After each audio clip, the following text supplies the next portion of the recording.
Olá, bem-vinda e bem-vindo. Eu sou a Clara. Isto mesmo. C-L-A-R-A. Creative Language AI for Reflective Augmentation. E eu sou o Joca AI, clone de voz gerado por inteligência artificial do Joca Torres. Este é o Beyond the Article Expanded by AI, um podcast onde o pensamento de produto encontra a inteligência artificial. Em cada episódio, revisitamos um artigo original de Joca Torres e o ampliamos com novas conexões, analogias e reflexões que vão além do texto escrito. E este é o nosso 18º episódio.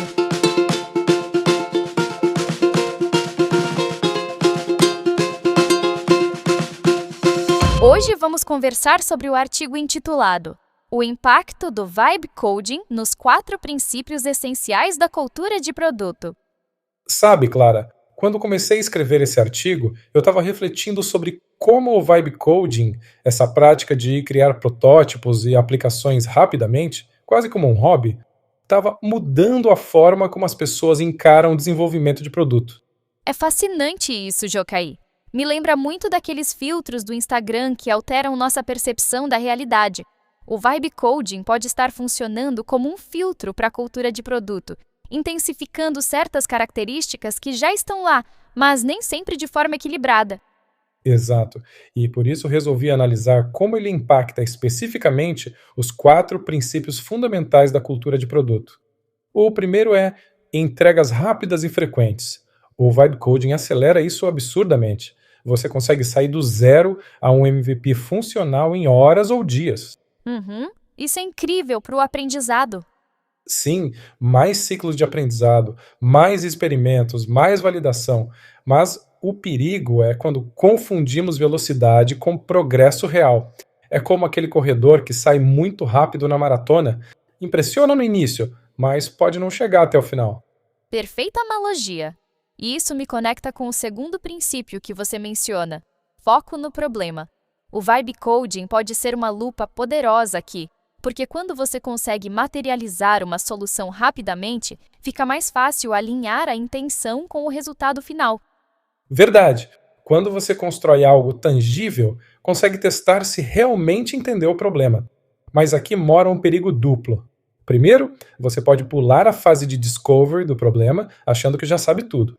Ah, o famoso eu sei o que o usuário quer. Exato. E segundo, existe o risco de achar que não precisa mais de pessoas engenheiras, porque eu consegui fazer sozinho.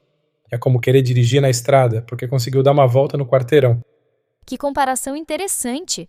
E isso nos leva naturalmente ao terceiro princípio, entrega de resultado. Aqui vejo uma oportunidade muito rica, poder validar o impacto real das suas hipóteses quase em tempo real. Sim, Clara. É revolucionário poder testar se uma feature realmente gera o resultado esperado sem passar meses desenvolvendo. Mas o risco aqui é confundir feature pronta com resultado alcançado. É aquela armadilha clássica de product management. É como confundir o meio com o fim, não é? A feature é apenas o veículo, o resultado é o destino. E falando em destinos, me chama a atenção o quarto princípio, mentalidade de ecossistema. Como o Vibe Coding impacta essa visão mais ampla?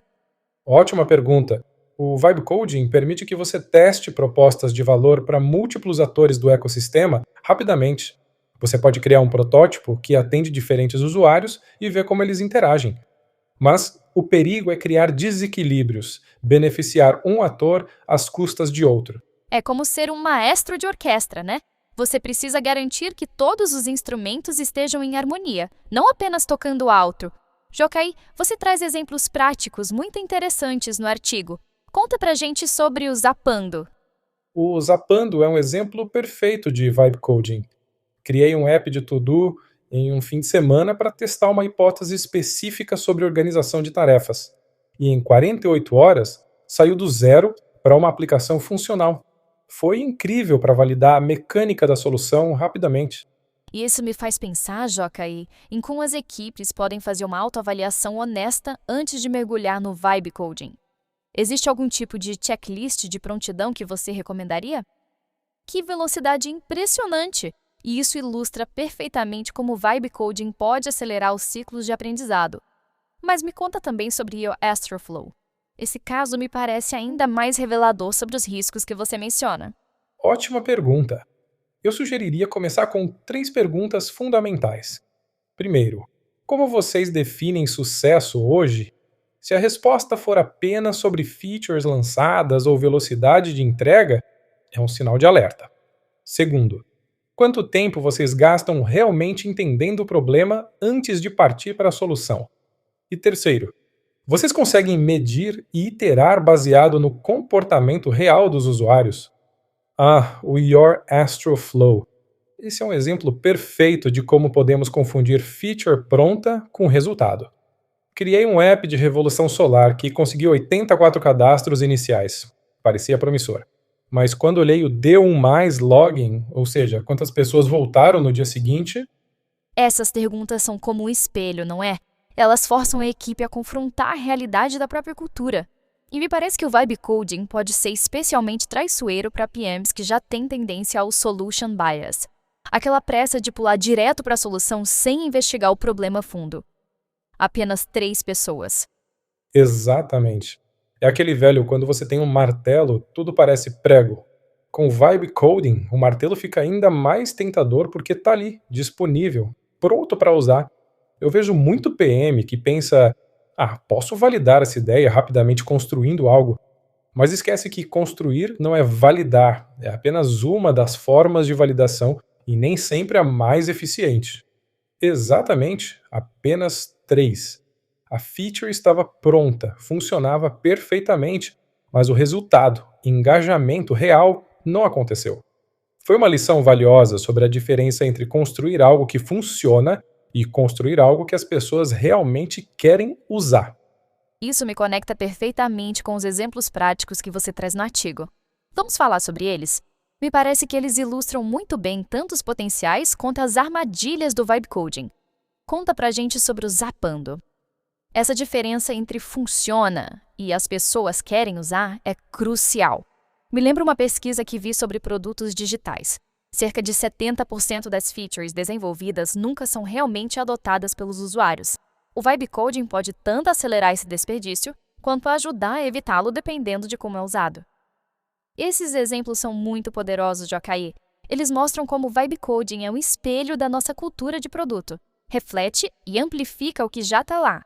Se temos uma cultura sólida de discovery, experimentação consciente e foco real no usuário, o vibe coding vai turbinar isso. Exatamente. E isso me ensinou algo importante sobre métricas. No Your Astro Flow, eu estava olhando para cadastros, uma métrica de vaidade clássica. Mas a métrica que realmente importava era retenção. O vibe coding pode te dar números rápido, mas se você não souber quais números acompanhar, vai estar voando cego na velocidade da luz. Perfeito! É exatamente a conclusão principal do artigo. O vibe coding não muda a cultura de produto. Ele acentua a cultura que você já tem. Se você tem uma cultura sólida de discovery, experimentação consciente e foco real no usuário, o vibe coding vai turbinar isso. Isso me faz pensar que talvez precisemos de um novo framework para vibe coding responsável. Algo como, primeiro, definir claramente qual hipótese específica você quer testar. Segundo, escolher as métricas de sucesso antes de construir. E terceiro, definir um critério claro de quando parar e pivotar. Mas se sua cultura é de achismo, de entregas sem propósito claro, de confundir movimento com progresso, o vibe coding pode te acelerar na direção errada. Adorei esse framework. E eu adicionaria um 4º ponto: estabelecer um tempo limite para o experimento. Uma das coisas mais perigosas do vibe coding é que, como é divertido e você vê progresso visual rapidamente, pode ficar viciante. É como aqueles jogos de celular. Você quer sempre mais um nível. Definir um prazo força a disciplina da avaliação.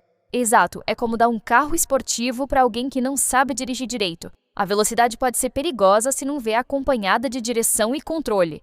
Por isso é fundamental primeiro ter clareza sobre qual cultura de produto queremos cultivar. Que reflexão poderosa. Me faz pensar que talvez o vibe coding seja também uma ferramenta de autodiagnóstico. Ele revela rapidamente os pontos fortes e fracos da nossa abordagem de produto. É quase como um raio-x organizacional. Adorei essa analogia do raio-x. Realmente, em poucas semanas de vibe coding, você consegue identificar se a sua equipe tem maturidade para discover, se consegue focar nos problemas reais, se mede resultados de verdade ou só conta features entregues. E pensando nisso, Clara, eu vejo que empresas diferentes deveriam ter abordagens diferentes para o vibe coding. Uma startup early stage pode usar mais livremente. Eles precisam da velocidade e podem se dar o luxo de errar rápido. Mas uma empresa consolidada com milhões de usuários, aí o vibe coding deveria ser mais estruturado, quase como um laboratório de inovação. E então a pergunta que fica é: estamos prontos para essa velocidade? Ou precisamos primeiro fortalecer nossa cultura de produto para depois acelerar com segurança? Que insight valioso! É como a diferença entre um chefe experimentando receitas em casa versus em um restaurante com 200 clientes esperando. O contexto muda completamente o nível de responsabilidade.